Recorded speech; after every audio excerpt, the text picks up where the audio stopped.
Welcome to the brand new series, The Clone Wars, Volume 2, Chapter 8 of the Power Narrative podcast, Tied Up in Knots. I am your host, B Green, aka Belief Narrative, empowering you through awareness, inspiration, and motivation through the power of story. I am both humbled and grateful to see the Power Narrative community continuing to grow.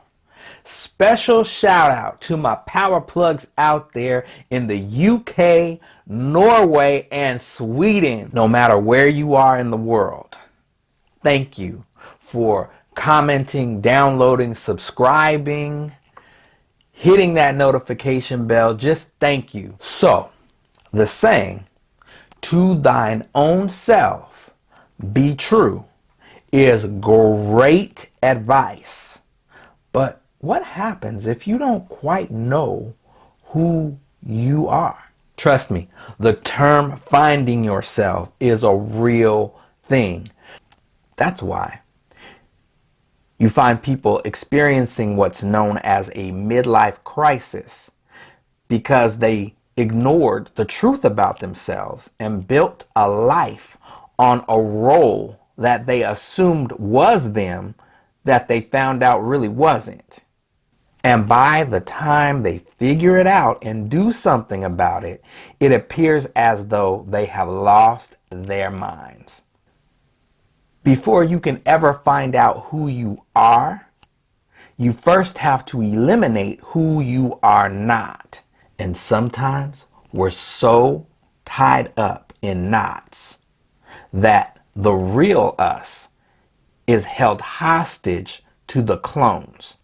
You know, the versions of ourselves that we try to be in order to be acceptable to those whom we're trying to appease.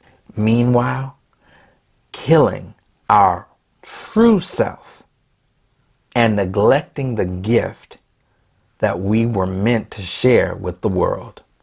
As a storyteller, I have a great love and deep appreciation for most things in the Star Wars universe. One of the newer shows that has piqued my interest is Star Wars The Bad Batch. Basically, there's a group of specialized clones who were created slightly different than the majority. They were secretly created closer to having artificial intelligence rather than the stricter programming of the other clones. So the story goes that a major order was enacted that all the clones had to follow this specific set of instructions. All except for the Bad Batch, who were not known for following orders, thus their name. So when everyone else went left, they didn't follow suit, but rather found out that they were left to figure it out on their own and make their own choice. They didn't agree with this new order because it went against everything that they fought for and pitted them against the very people that they fought alongside and were once protecting. Now, as much as they wanted to be free thinkers and do what they thought was right, within their line of programming, deep within the recesses of their brain, was what was known as an inhibitor chip. Now this chip was placed there to override their so-called free will and get them back in line with the majority. They didn't even have a clue that it was in there until another rogue clone made them aware of it, warned them, and taught them how to dismantle it. And they found out the hard way that the rogue clone was telling the truth when the enemy was able to activate this inhibitor chip in not one, but two of their members. And those members were instructed to kill them. I tell you this story because I know that there is a part of you that wants to do better, that wants to be better. But deep within the recesses of your mind, there's something there that inhibits you or as the definition of the word implies, restrains or prevents you from being or doing what it is that you really want to do. There's something that makes you self-conscious and unable to relax and be your natural self. And some of us have been inhibited for so long that we have no clue as to what that natural person would look like or feel like or respond to life if we ever broke free from the invisible web that has us ensnared. There's a story about a man who started feeling strange and he couldn't figure out what it was. So it was suggested to him that he go seek therapy. And he hemmed and hawed about it after a while and just decided to go do it. So he gets to the therapy session and the therapist asks him, "Why are you here?" And the man responded, "I really don't know, because my life is really good. I'm a good father, a good husband. I'm a good uncle, a good son. I'm an excellent employee. So yeah, I really don't know why I'm here." The therapist said, it's a really good thing that you know how to show up when it benefits other people, but do you know who you are for yourself?" The weight of these words hit this man so hard that he broke down and started crying, because he knew at that moment that that was the real reason why he needed therapy. He had no clue as to who he was for himself. Sometimes we get so caught up in a particular role that we make the mistake of assuming that role as our true identity and forget who we are, or rather want to escape the person that we see ourselves as. Erase all those roles, strip it down to the core, and that's where you will find you.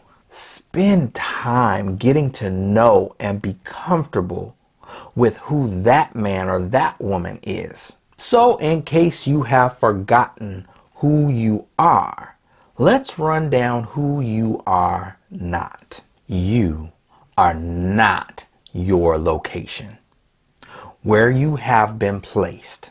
Where you live is your surroundings, not your identity. Even if where you live or your environment requires you to carry yourself in a specific way.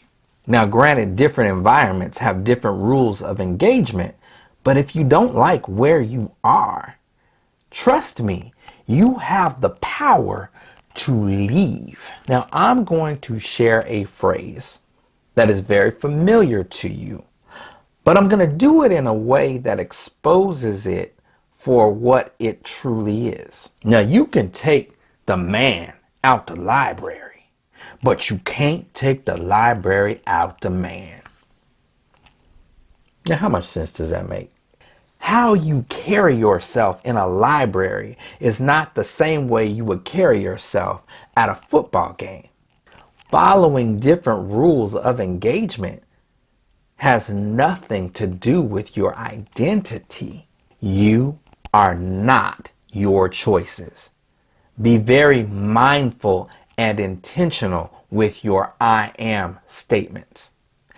Being tied to or bound to something is an issue of legality. Please do your research. Know why you do what you do and why you call yourself by a specific name, so you can, as the old folks say, read your title clear. Now, you may have chosen some things on your road to self-discovery that didn't work out, and for good reason. You may not be able to change some of the consequences that have come along with those choices, but as long as you have breath in your body, you can make new choices. You are not the roles you play. And sometimes we make the mistake of wrapping up our self-worth in these roles. And then once the role is gone, so goes our self-worth. I think of these great actors who land these monumental roles that we come to know them and love them for. There are some actors I can tell you right now, I don't have the slightest clue as to what their real names are. To me, they're the character that they play. And they play these roles for so long, and we get so accustomed to them in these roles that when they decide to do something else, we take issue and wonder, why did you do that? They can get lost in the role, and in their celebrity, the role is what is actually celebrated and not the person, that genuinely creative, gifted individual to whom the role was given. So there you are, tied up in knots, while the clones run free, draining you of precious time. And you find yourself waiting for someone to come and protect and save me. Look, it's a bird, it's a plane, it's the honest truth.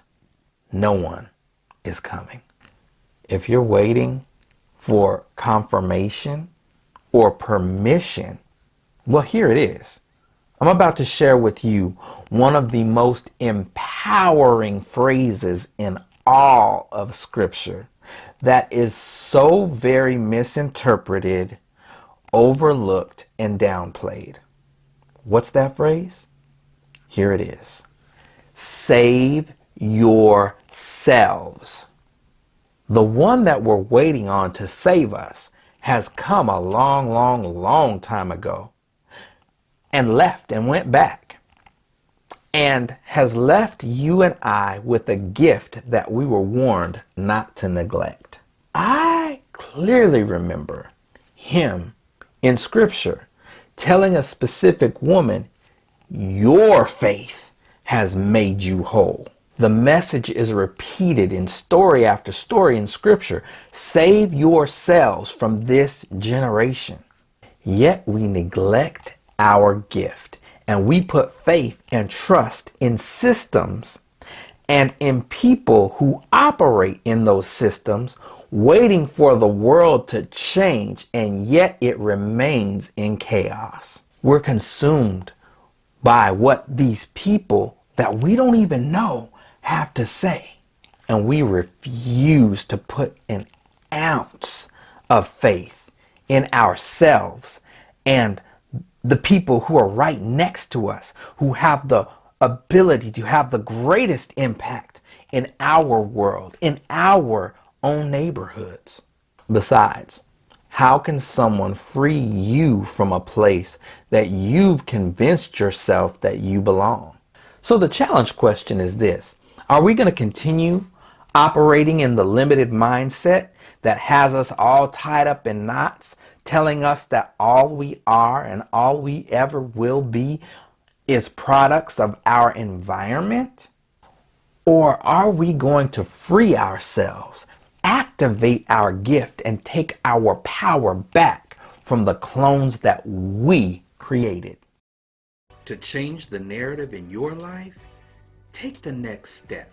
Invest in yourself and book a life strategy coaching session with me at www.beliefinteriordesign.com. Let's start the journey of making belief reality.